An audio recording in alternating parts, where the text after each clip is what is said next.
everyone, and welcome back to the 245 podcast, which is the number of days we have off before we have to go back to school. Yeah, we do. It's going to be a wonderful spring break. Yes, and we don't have that many days. We have like 9 days, though. No, yeah, it's pretty good. It's a pretty good break. I'm on a choir trip for the first couple of days, so yeah, I don't get the full time off, but it's all right. Today we're spending the first day of our spring break here in the podcast studio. Me and Joey here in the studio, as well as another guest. Yes, another guest. I know we have a lot of those lately. We have Jason Sharp. Welcome. Thank you. Hey guys. Welcome to the podcast. Thank you. I'm on my permanent spring break. Yeah, because you haven't been in school for a long time. time. Yeah, it's been a little bit. Yep. But you have to work over spring break. So, oh, that's right. I do. I work, yes. Yeah. It's your loss. Yeah. It is. But, yeah. So Jason works here at Northwestern Media. What is exactly your role here At Northwestern? Yeah. My title, are you ready for this? I'm so ready for ready. this. Senior Vice President for Media. But my bigger title is Carson Sharp's dad. Oh, that is a wow. tough job. Wow. I mean, Oh my gosh. he's a handful. You have no idea which of those two jobs is more difficult. Overseeing a $30 million budget or overseeing Carson. Which, if you're not careful, could be a $30 million budget. Yeah. I mean, Yeah. you got to limit his spending. Fact. And That would be his big sister. Oh, really? That would be his big sister. Well, she got married, right? Oh yeah, Yeah, That's so- what I'm talking about. that's the big budget. That's the $30 million right there. Yeah. Yeah. Expensive wedding. Yeah. So I get to oversee all of Northwestern's radio stations, and we have a lot of them. Yeah. So we have 87 FCC licenses, and we have groups of people, teams of people in 14 different communities around the upper Midwest, working to expand our mission and to love their community well. Wow. But along with that, you're also a volunteer at Eagle Brook with us. I do First that. weekend of every month. When I'm there, Like a quarter of the time. a quarter of the time when I'm there. That's about right. And when Yeah. he's there, he tries to leave. Yeah. Yeah, that story's coming yeah, up. Yeah, last time that didn't work too well. Yep. Should we talk about that? Yeah, let's just, get that out of the So way. we already talked about the story in the podcast about how I passed out at Eagle Brook and went to the ER and got COVID and all that. But we already got our perspective. So what was your perspective on this whole event? This whole event. Okay, so I was running camera 4. Yeah. Yep. Right? I was stage left, running camera 4, and we were getting ready to go through a rehearsal. Yep. We just had devotions as a production team. Yep. And you look like you were okay. I was. And we're getting ready to go into rehearsal, and the next thing we know, there's no rehearsal. Yep. And I don't know, did you and I, Joey, walk back to the production room? Yep. And we're like, what's going on? They said somebody fainted. And like, we just ran. Yeah. You ran. I ran, yeah. Because you knew it was Micah. I knew it was Mike. Yeah. I didn't know who it was. And so I just kind of took my time. And so then when I got there, you were already sitting up. So you had come to. But you looked dazed and confused. It was weird because it was like slowly faded up. Like it didn't just like my eyes just didn't open. It like slowly faded from dark to light. Like it was odd. There's a sermon there. Yeah. It's a sermon analogy. Joey can use that actually. I'll Joey, write that's that for down. you. Yep, I'll write that down. I'll use that. Yeah. My notebook of sermon analogies that I keep with me. You know, that every pastor has. Yeah. They actually, that's something they tell us to do in ministry classes, actually. Write Keep down your something like stories. that. Yeah. Good stories and stuff that you can use in a sermon. Even if you don't know how you'll use it, just have a whole like bank of those. But I haven't started doing that yet, but that's all right. I'll figure it out later. Okay. Yeah. I always don't wonder forget this one. I always wonder how they conveniently have stories for every Yeah. sermon. Yep. That's how they do They're it. definitely all real, right? Yep. Oh, for sure. Yeah. Well, and then the Eagle Brook team, they just swarms you with bananas and orange juice. I and- downed some apple juice. Yeah, they were loving on you in Volunteer Central. Yep. Next thing you know, Joey took you to the ER. Yeah. Yeah. I do not. It was so weird because I don't remember walking from the sanctuary to the Volunteer Central. I remember like sitting down and barely eating my food, but I don't remember walking there, which is very odd. But yeah, turned out fine. You followed up with me a couple times, which was I did. nice. Yeah. Yeah. Good to see. Yeah. That We care about Micah. That you cared Yeah. about me. Yeah. Well, it's kind of interesting because like we still haven't even been back since that happened, right? This weekend. this weekend we'll be back. So it's kind of interesting because you I won't be there. Are you kidding me? for the love. I said I'm leaving on a choir trip. I'm leaving Friday morning at 6 a.m. Ryan needs to fire this guy. Well, it's kind of like I got fired once from the dentist. Have you ever been fired from the dentist? How is that even possible? My wife, Julie, and I, we got a letter 10 years ago, however long, from our dentist that says, you're not welcome here anymore. Why? Because we missed too many appointments. Oh. You're going to get a letter from the church that says, hey, bro, you are out. You're excommunicated. Excommunicated from the volunteering at the church. Yeah. Hey, well, these people always take my shifts. You know, That's true. Bobby comes to the rescue. Yeah. Bobby does. Oh, yeah. And I'm most of the time able to do Sundays too. Like, because usually it's Saturday afternoons I end up having stuff. And oh my word, Jason's doing air quotes over here. But like, I usually Sunday afternoons or Sundays I'm there, but whatever. you faint half the time and you go home. But how long were you guys in the ER, by the way? Oh, too long. That's a long day. We were there from 8:20 to, it was 8:20. Yeah, 8:20 till about 1. Okay, so I was already home watching something on television. Probably football or something. Something. Yeah. And you guys were still... Yeah. Yeah. So Joey obviously brought me, and my mom showed up about 15 minutes later. My girlfriend Kylie came, and then about 2 minutes after she came, they told me I had COVID. So Joey and her had to leave. So okay. She wasn't there very long. Yeah. Okay. Yep. Well, that's a defining moment in your relationship, Yeah. if I may say. She was actually volunteering at the Ham Lake campus, and she got out of the second service to come down, and then Oh, wow. so and then had to leave 2 minutes later. So Defining moment when you show up at the ER when the person you're dating is getting checked out. yeah, she was a little freaked out with the text I sent her because I just said, "Oh, I should probably tell you that I'm going to the ER." It was like so casual, and she was like, "Wait, what?" So. Yeah. Wow, so you got her out of volunteering too. Yeah. Look at you. That's just what I'm they do. And he got you out too. That's true. Maybe That's I will true. be fired. I mean, Yeah. I took 3 people out of volunteering that day. You did. Yeah. I stayed. Yeah. Yep. I was a little disappointed. I was hoping you'd come to the ER with me. You know. Well, I knew you'd be there longer than I was at church, so I thought, no, I'll play this game. I'll stay here. Yeah. We can't pull too many people out. What is the best way I can get back home on time? Oh, I'll just stay at church. Yeah. That's what you were thinking. That's what I was thinking. Yep. Yep. Yep. So I kind of want to ask you about your job and stuff. Okay. Like, what does your average day look like? So if there's any consistency in my day, it's having some time on the phone or on Zoom or in my office with one of the managers that I get to oversee. And so, for instance, yesterday I was with a manager working through a personnel situation, and that was in person because they're here in the cities.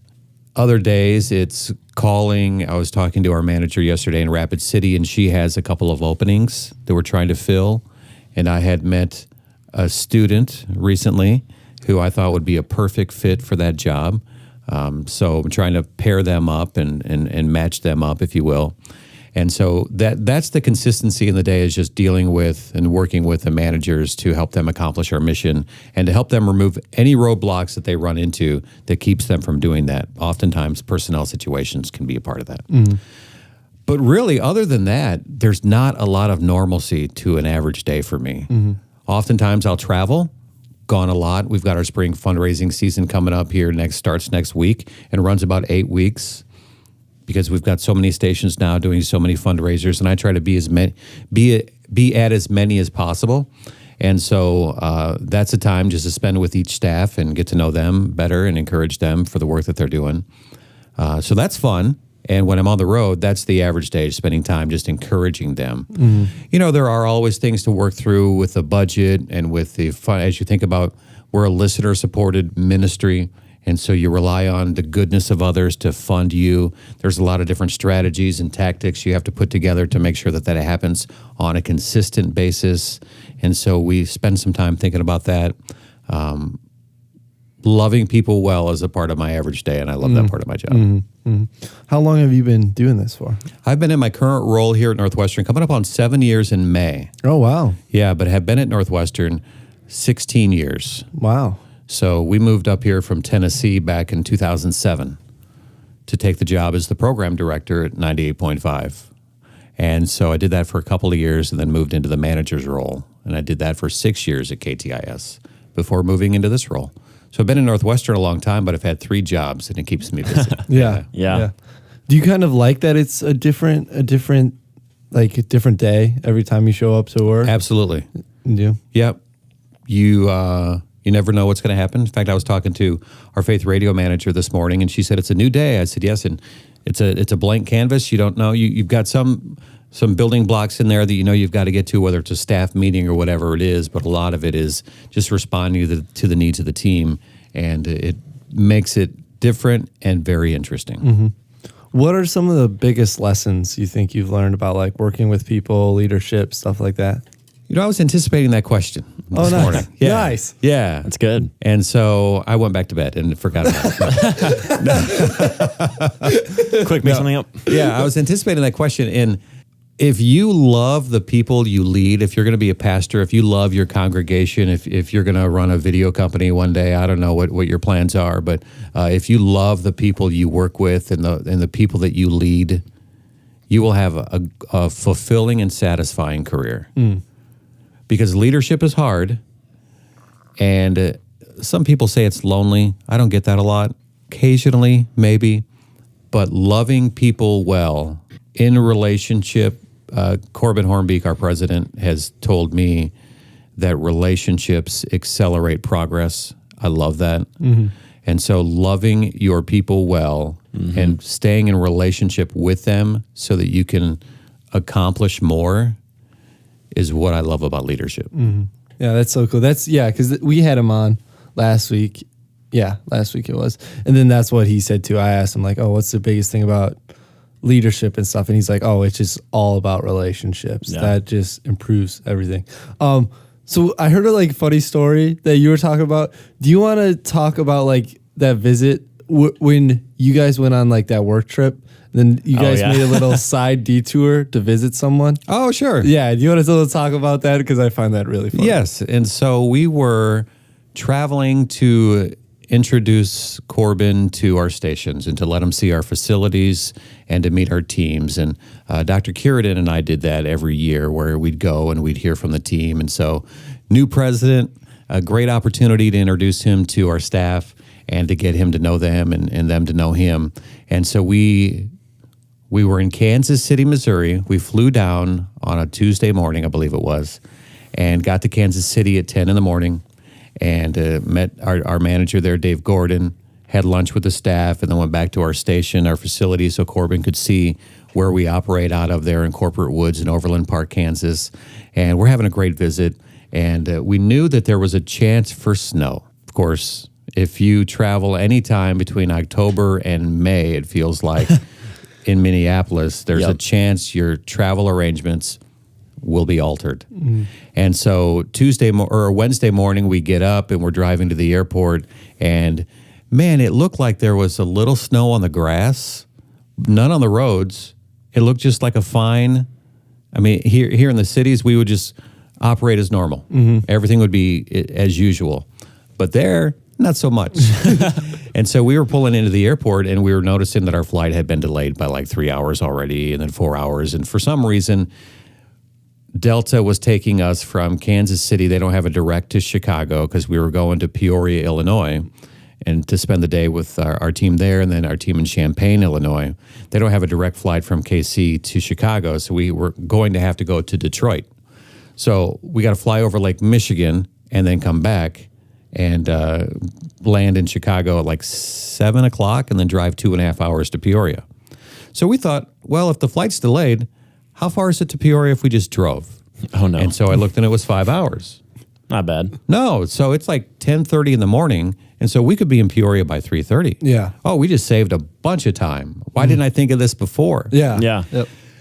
But I didn't, and so we just went and we canceled our flights, got a rental car, and we were pulling out of the rental car agency, and Corbin looks at me, because I was driving, and he says, what if?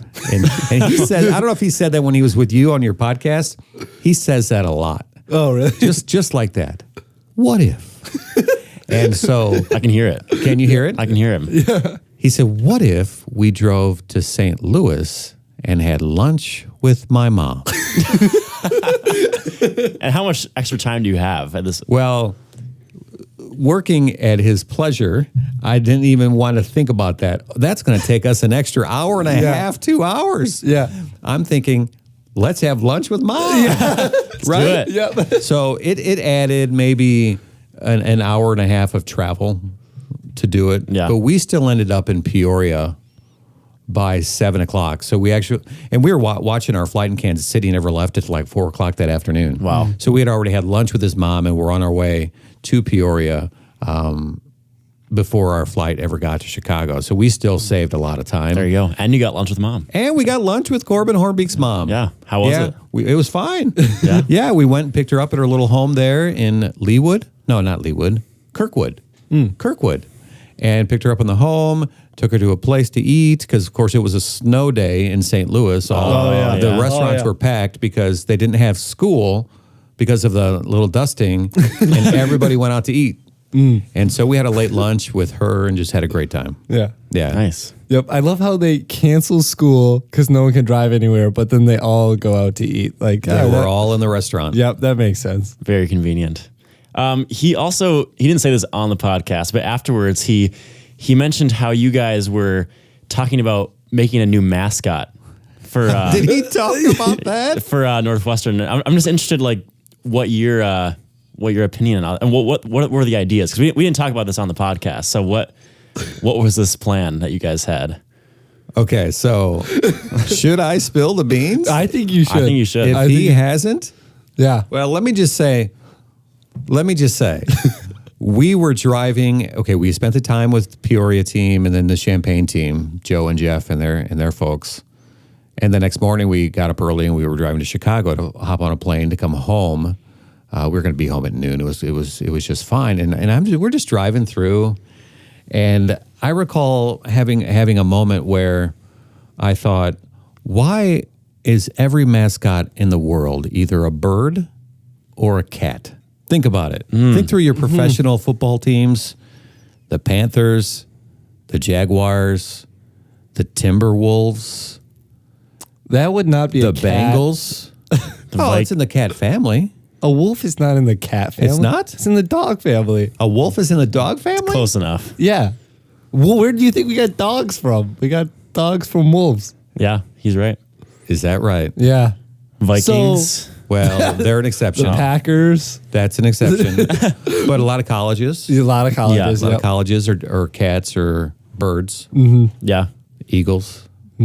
So I said, what if? Here's the what if again. Yeah. Yeah, it might have It's been your me turn. this time. Yep.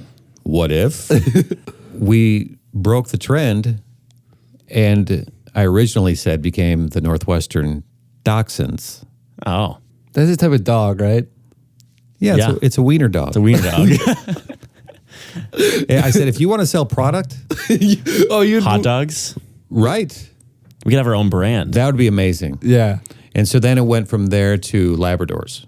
Oh, okay. And so we were just talking about why do so many mascots have to be not dogs? And so we think that maybe one day, we should change that. Or he could just do it his first year and just make a radical change on campus. Yeah. His first year here. Yeah. A lot of things have changed. Yeah. Yeah. It's been good. Yeah. Maybe there's something to it. Yep. Maybe someday. Yeah. Maybe the- someday. The Northwestern Wiener Dogs or whatever. Right? Wouldn't that be amazing? We could have 3 companies: Northwestern Media, and we could sell hot dogs and be, I don't know. We could have the Northwestern Oscar hot Mayer dogs. Wienermobile Yeah. on campus We all the could. time. We could. Yeah. And then we just have to like rebrand it to be like the UNW Wienermobile. Yeah. I don't know what you think about that, but I like that idea. I think we can get behind this. Maybe Bon Appetit will not allow that because, Yeah, that's true. but they don't even sell hot dogs. So, Yeah. Yeah. So we're just like assisting them. Yeah. Yeah. There's a lot of creative people on campus. Could be fun. Yeah. Be Okay. a good time. Yeah. We'll have to think about that. Try to get some student involvement on this idea. Get a petition going. No longer the Eagles. I'm sure that will fly over well. Right. Yeah. You like that one? That was good. No, it's way too early in the morning for puns. I think it has wings. Joey just woke up.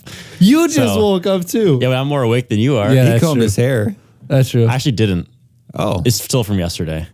Oh. Yeah. Yeah. No, my hair's probably not that great, but that's why it's a podcast, right? Yeah. You just tell by my voice. That's all the people And that's get. good. Yeah. Yep. Yeah. Yeah. I was wondering, so obviously we know you from volunteering. I was wondering like how long you've been volunteering. What like made you decide to start volunteering at Eagle Brook? We haven't been going to Eagle Brook that long. We started right when COVID hit, and so we started watching it online. We were attending another church, then I never did a thing in that church. I just went and then went home, went home, and I love the production quality of what our church does. And I thought if there's a chance to be involved, that's what I'm interested in. And so we were going to the Anoka campus for a while, and then we moved to Blaine because we moved to Blaine. And so we just transferred what we were doing in Anoka to Blaine. But I wanted to be involved, I wanted to have a 20-year-old, someone in their 20s, in my ear on Sunday morning, yelling at me, telling me what to do, because I wanted no responsibility. Yep. I wanted none. Yeah. No, my work responsibility is enough Monday through whenever. On Sunday, if I'm volunteering at church, I want to be in charge of nothing. Someone just tell me what to do. And so that's what it's like, Yeah, right? it's When you've got the literally, video yeah. director Yeah. in your ear saying, move here, take this shot, I'm happy to oblige. And so I find it very fun. It's a big time commitment for me and you, Joey. Oh, Yeah. come on. Oh, yeah. Come on. Not for Mike. Right now, not for Mike. Yeah. Is it? Are we calling him Mike? Are we on? Oh, you can call him whatever you Yeah, want. you can call me Mike. okay. yeah, Mike, I did not know that. I Micah. thought it was Micah. Yeah, it was always Micah in high school, and then we watched The Blind Side. You know? Is that why you started calling me Mike? No, that is. Yeah. Oh, Big Mike. and it's Yeah. Big Mike. So then we started calling him Big Mike In basketball only. in basketball only, and then it just got shortened to Mike. So now all my close friends call me Mike. Yeah. Did not know that. Yeah. Yeah. Good to know. Does Carson call you Mike? I don't. Sometimes Okay. it goes back and forth. I think Yeah. What do you call him? Carson. Yeah. We have no nicknames for him. You don't? No. Call him Sharpie Oh, well, I guess that's- we've said that sometimes. or but Sharp Man. I've never said that. I have a couple times. I've heard people say it too. But Sharpie's a good one. Sharpie's a good one. Yeah, that's a solid nickname. Solid. There's probably a lot of people that actually think that's your last name.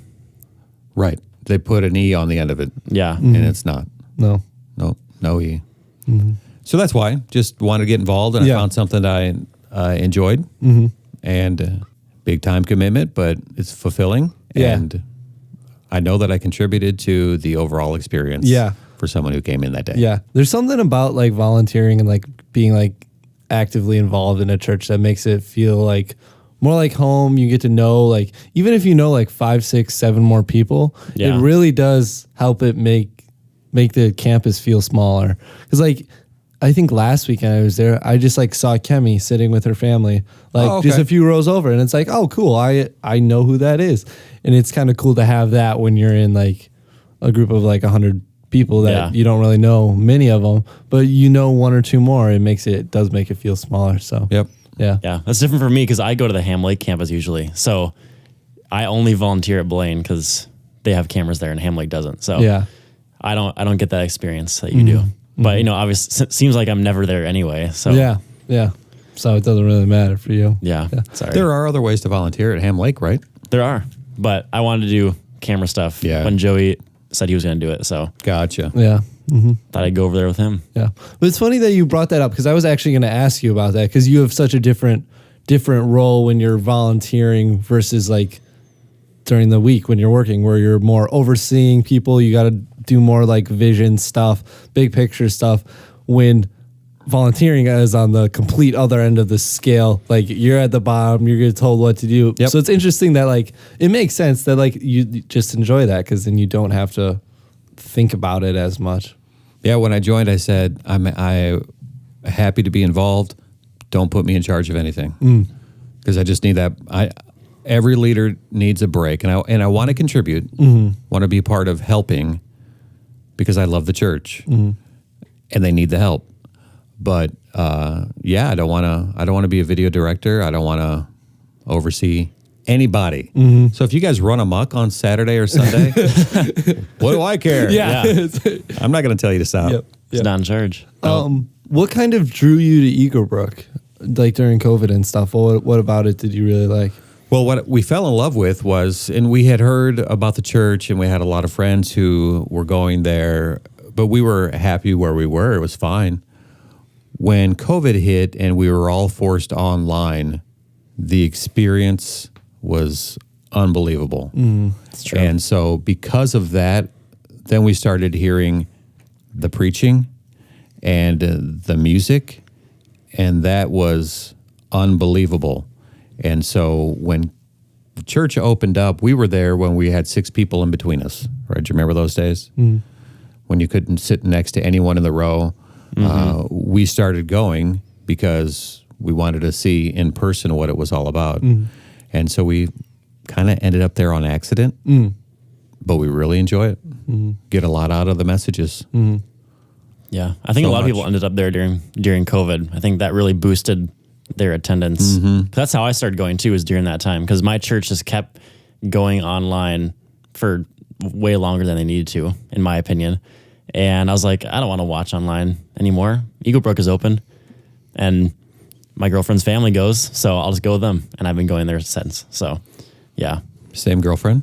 yeah, yes. Wow. Yeah, they've been dating for a long time too. Hey, you too. Yesterday. Yeah, yesterday was 4-year anniversary with Mandy that we've been dating, Wow. which is crazy. Yeah, That's a long time. that is a very long time. Yeah.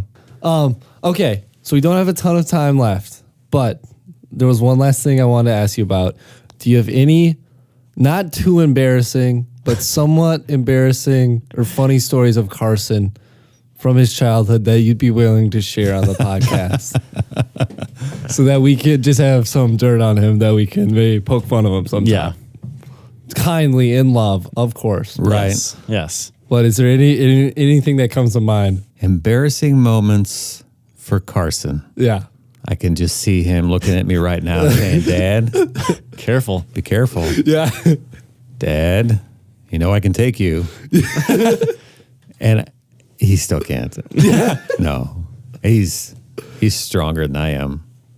My height, but nah, I still got him. Yeah. Yeah, you do. I don't know if there's any embarrassing moments that I can. I have some videos of him when he was.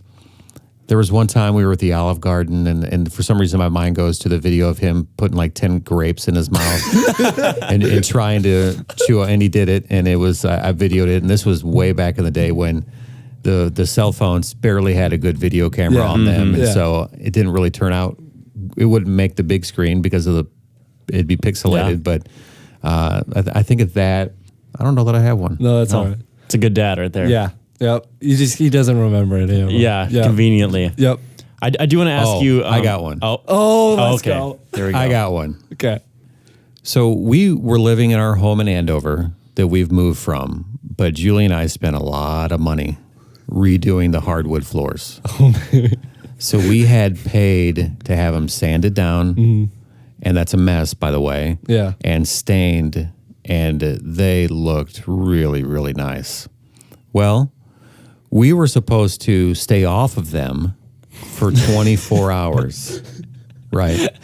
So I remember Julie was gone, and the way that our house was, you could walk down through the backyard in the sliding glass door into the basement, and that's where we were sleeping, so we didn't walk on the upstairs floor. And so we had food down there, we had the dog, and we had everything that we needed to make it for the next 24 hours.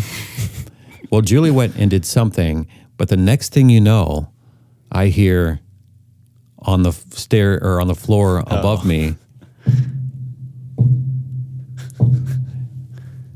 who's that? And why are they walking on the hardwood floor? And it's only had been a couple of hours since it was done.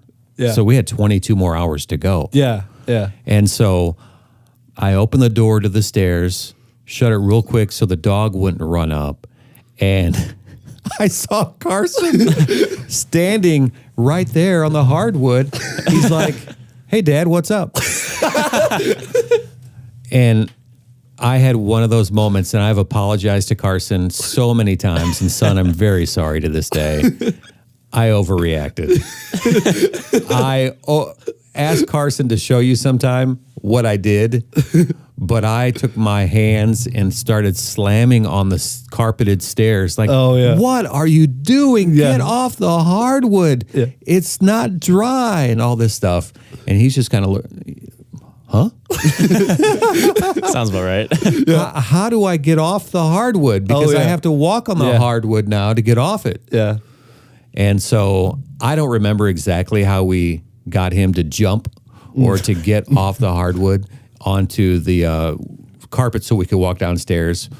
But I'll never forget the look on his face, and I'll never forget I really blew it in that moment as a dad. And he's forgiven me, which is awesome. But occasionally him and his sister will bring it up, like at a dad roast, you know? Yep. But yeah, he's just standing there acting like, huh? It's all Clueless. good. Oh, look, Dad, it looks good. Yeah. Yeah. End of the story is it had already dried enough. Oh, And really? Yeah, I don't know how it did. Wow. But it had already dried enough to where nothing happened. Oh. Which I was so thankful for. Yeah. What would have happened like if it wasn't dry? Like would it left like little marks Little or footprints. Footprints? Yep. Okay. Yeah. That's what I thought. Wow. The good news, his socks that he had on or whatever, they didn't have any of the stain on him. So Oh, we okay. knew, okay. Yeah. Yeah. And then I felt really bad because I'm the one that overreacted. Yeah. So maybe that's the most embarrassing story about me. Yeah. Yeah. Right? Turn it Not back about on him. yourself. Yeah. Yeah. I mean, you know what else is embarrassing is that you sent your kids to Legacy. I mean, that was your first parenting mistake. Do you think so? Yeah. What in the heck is Calvin's mascot? Well, we were the Cougars Avail. when we were the Calvin. The Avail, what are you? The Valor. what in the heck is an elephant doing on your? It's a rhino. It's a rhino. It's a rhino. Not only did we send our kids to Legacy, but my wife works there still. Yeah. Oh, has she worked there since Carson has been going there? No, she's been working there now for a couple of years after the kids were out. But I was on the board for 9 years. Oh, dang. Oh yeah, we're blue and Invested. orange, man. Yeah. We're blue and orange. Wow. And I don't know that we ever lost to Calvin or Avail. in our career. Yeah. Yeah. Which was nice. You're probably correct on that one. No, they're definitely correct about that one. Yeah. We didn't play you guys that much. Yeah. We did our sophomore year. I remember that. Yep. And then I don't think we played junior year. No. I don't think we played senior year either. Yeah. Because I only ever played them in JV because I wasn't in varsity until junior year. So Gotcha. yeah. We actually, Carson has a video on his phone of the varsity team walking in, and he like videoed the JV team playing for a second, and you could see me and a couple other guys on our team playing. So that was Nice. funny. Yeah. And who won that game? Probably you guys. Yeah, pretty much. Yeah. You brought it up. Yeah. That really backfired. Yeah. Yep. Probably should have brought that up. Yeah. Yep. Well, we got to let you get going. Thanks so much for being Thanks with. for letting me hang out. Yeah, it was a good time. Do you want to do a little outro, like be like, thanks for listening to the podcast, and then me and Michael say something afterwards, and then we'll wrap it up. Thank you for listening to the most popular podcast on the campus of the University of Northwestern, the 245 podcast with Joey and Mike. Wow, that was actually so good. That was probably our best one yet. We might have to clip that and play that at the end of every podcast. We might have to. because that was so good. That was so The professional. voice was perfect. Yeah. and yeah. Yeah. All right. Well, we'll catch you guys in the flippity flip. Peace out, gangsters.